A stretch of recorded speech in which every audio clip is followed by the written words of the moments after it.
Hello students, welcome once again to Alchemy classes with your mentor Shweta Soni. Let's start today chapter 3 Classification of Elements and Periodicity in Properties of class 11th.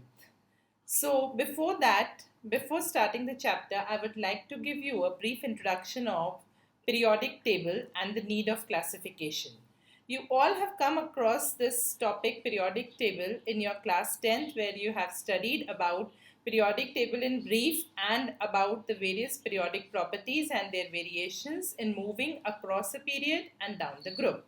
So periodic table actually is the arrangement of elements in horizontal rows called periods and vertical columns called groups or families in such a way that elements with similar properties are grouped together.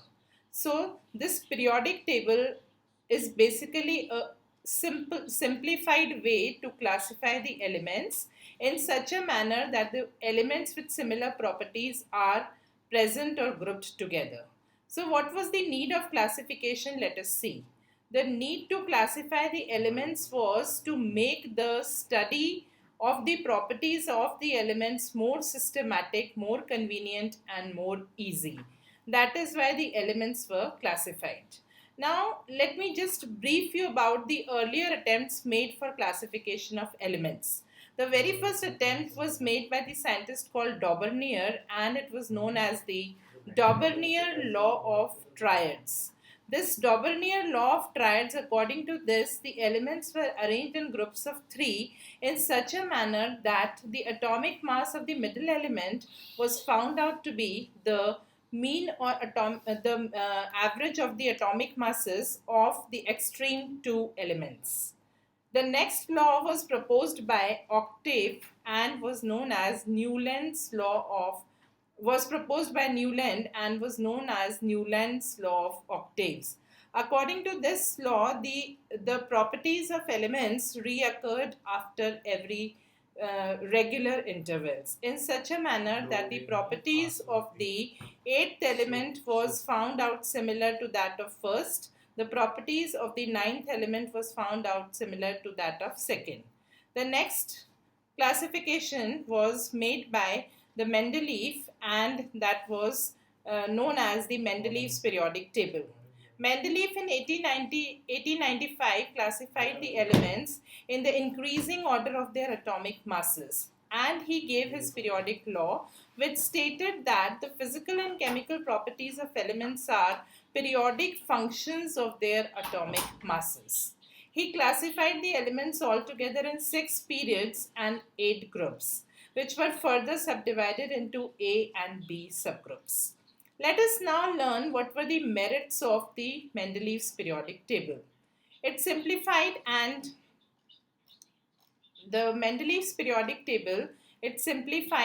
made the.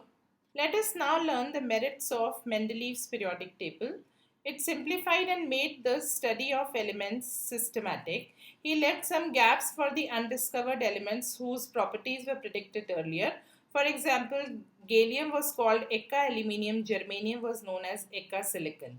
It helped in correcting the doubtful atomic masses of some elements like beryllium based on their position in the periodic table.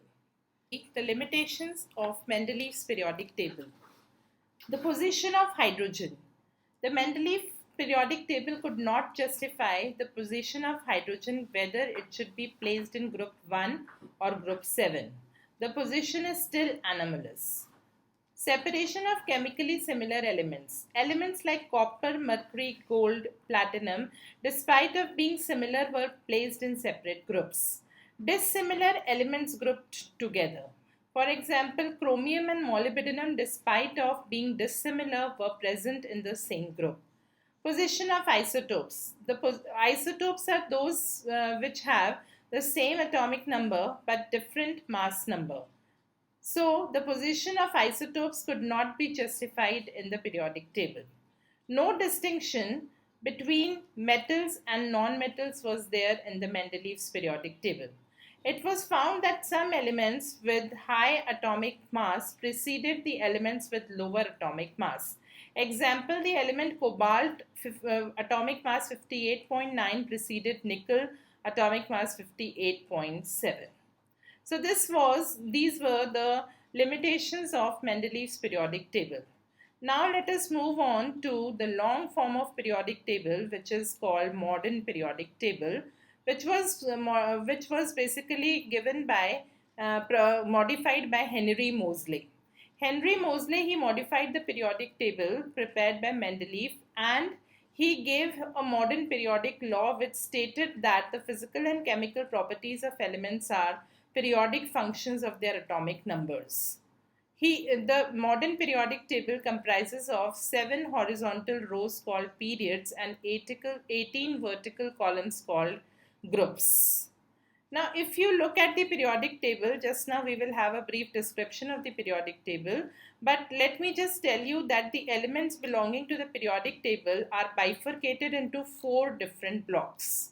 The S block elements lying on the extreme left of the periodic table, the P block elements lying on the extreme right of the periodic table, sandwiched between the S and the P block lie the D block elements called transition elements, and lying at the bottom of the main body of periodic table are the F block elements, also called inner transition elements, in 2 series comprising of 14 elements each, known as lanthanoid and actinoid series respectively. So now we are going to learn about the general characteristics of the different block elements.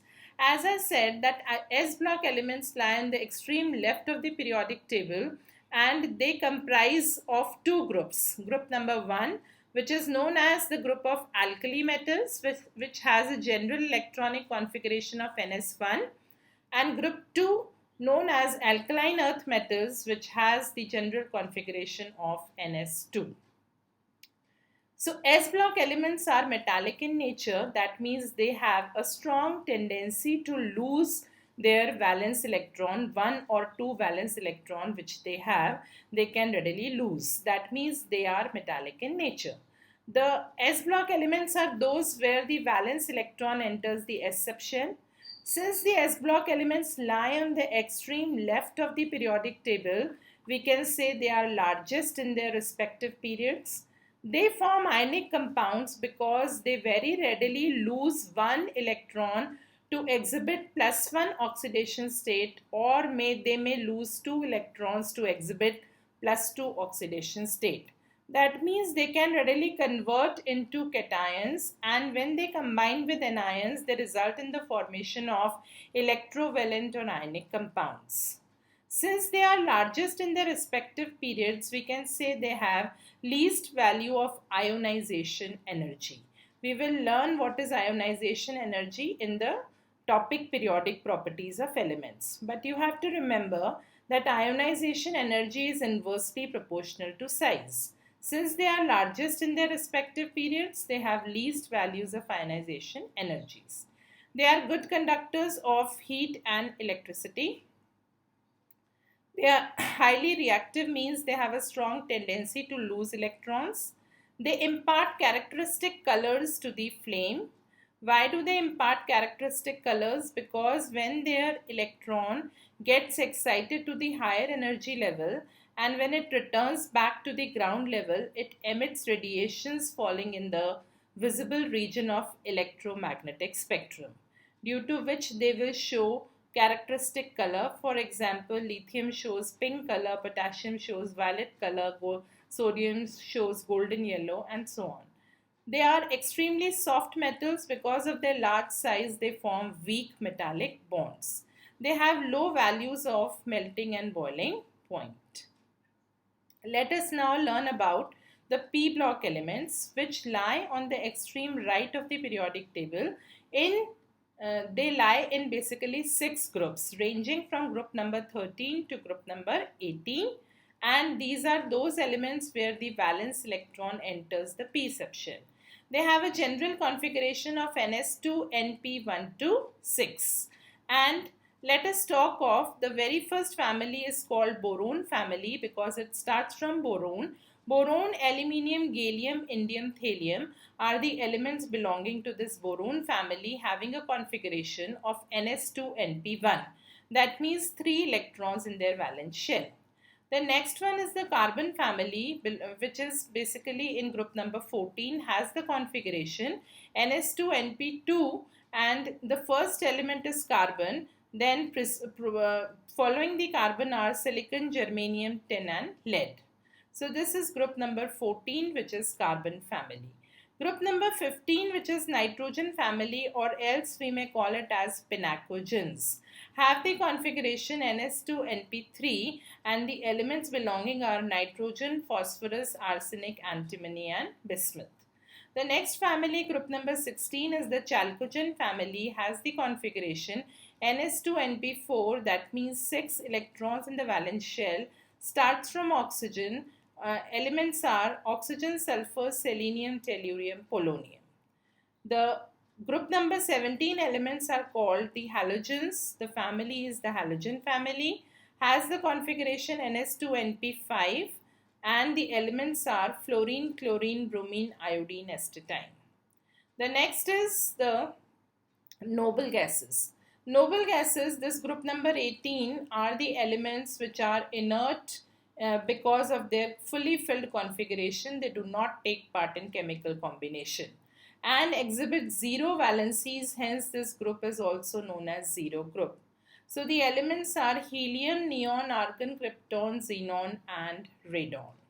So this is about the p block elements. Now let us see that what are the characteristics of the furthermore characteristics of p block elements. So p block elements, the character of these elements increases down the group. The ionization energy of these elements is higher than s block element because they are smaller in size as compared to the s block elements. They mostly form covalent compounds. Some p block elements show more than one oxidation state in their compounds. Oxidation character increases from left to right in a period. What is the meaning of oxidation character? It means tendency to act as an oxidizing agent. And this property to act as oxidizing agent increases across a period, and reducing character will increase from top to bottom in a group. They are normally acidic in nature and exist as metals, nonmetals and metalloids. Let us now discuss the properties of the d block elements. The d block elements are also known as transition elements due to their change in properties in moving from left to right. Because their properties, their metallic character will decrease and non-metallic character will increase in moving across a period. Hence, these elements are known as the transition elements. These are the elements in which the valence electron enters into the d subshell, and they lie in between the s and p block elements in 10 groups, ranging from group number 3 to group number 12. Their general electronic configuration is NS1 or 2, N-1, D1 to 10. They are malleable and ductile and are good conductors of heat and electricity. The very important property of these elements is that they show variable oxidation state. Means more than one oxidation state. You can see iron, which is showing +2 as well as +3 oxidation state. They form both ionic and covalent compounds, and they have the ability to exhibit color. Let us now learn about the F block elements. The F block elements, they are known as inner transition elements because they arise from in between the transition elements. Because of their rare occurrence on the earth crust, they are also called rare earth elements, and they lie at the bottom of the main body of periodic table, comprising of two series of 14 elements each, lanthanoids in which 4f subshell is filled and actinoids in which 5f subshell is filled. The general electronic configuration is N-2 F1 to 14, N-1 D0 or 1 NS2. They are heavy metals and they have high melting point. They show variable oxidation state, that is more than one oxidation state. They also exhibit color due to the phenomena of FF transition. They form complexes, coordination complexes, and they are paramagnetic in nature. Most of the elements of the actinoid series are radioactive in nature. So lanthanoid starts from cerium, Z equals to 58, and ends to lutetium, Z equals to 71. Actinoids start from thorium, Z90, and ends to lawrencium, that is Z103. So these are the properties of the F block elements. And now we move on to the periodic table. So let us now learn that the layout of the periodic table, where we will be discussing about the different elements lying on the extreme left. Lying on the extreme left, we have the S block elements, that is group 1 comprising of alkali metals, group 2 comprising of the alkaline earth metals. Extreme right, you can see, are the 6 groups of P block elements ranging from group number 13 to group number 18. Boron family, carbon family, nitrogen family, oxygen family, halogen family, and noble gases.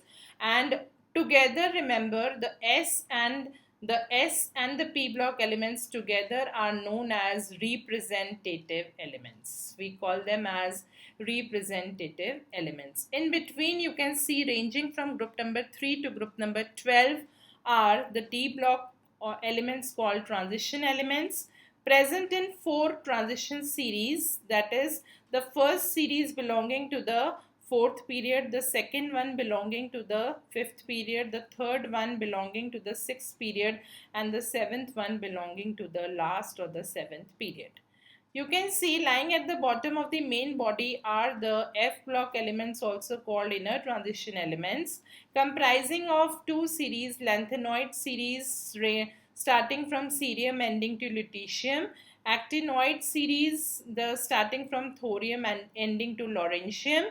This first series is called lanthanoid because the preceding element is lanthanum, and the second one is called the actinoid series because the preceding element is actinium.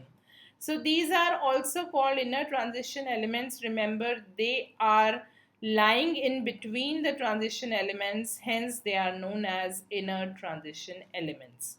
And because of their rare occurrence on the earth crust, they are also called rare earth elements. The elements after Z equals to 92, that is uranium, elements following uranium are called transuranic elements. So this is all about the periodic table, and now let us learn how to assign the IUPAC names to the various elements, where we have to basically remember the prefixes and the symbols of these elements. So IUPAC nomenclature of the elements with Z greater than 100 we are going to study. So remember that the digit 0, 1, 2, 3, 4, 5, 6, 7, 8, 9 have the prefixes for 0 nil, for 1 un, for 2 bi, for 3 tri, for 4 quad, for 5 pent, for 6 hex, 7 hept, 8 oct, and 9 n. The symbols, you can see the first letter, small letter, they are the symbols. For example, let me just assign the IUPAC name to the element with atomic number 105. So for 1 we use un as the prefix, for 0 we use nil as the prefix, for 5 we use pent followed by ium. So the name becomes unnil pentium, UNP is the symbol. Let us talk of element with 119, that is, for 1 we use un, for 1 again we use un, ennium, ENN is the prefix for 9, so ennium, so UUE.